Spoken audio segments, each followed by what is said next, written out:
antes y después de cada danza. Primero es para pedir permiso a las energías y al final para agradecer que pudimos realizar esa danza. Entonces vamos a marcarlo primero, vamos a marcar nuestros lugares como si estuviéramos tocando.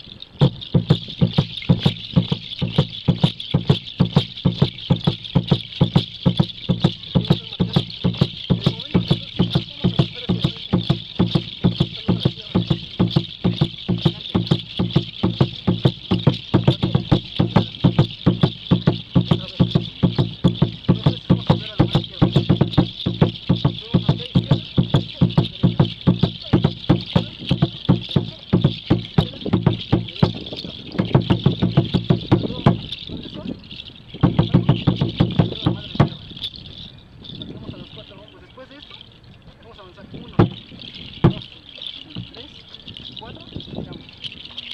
Saludo al Padre Sol, saludo a la Madre Tierra.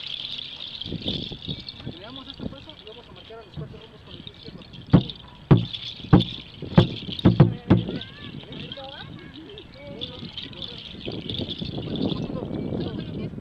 Vamos a hacerlo con los dos pies, pero primero con la izquierda. O sea, primero uno y luego. Primero uno.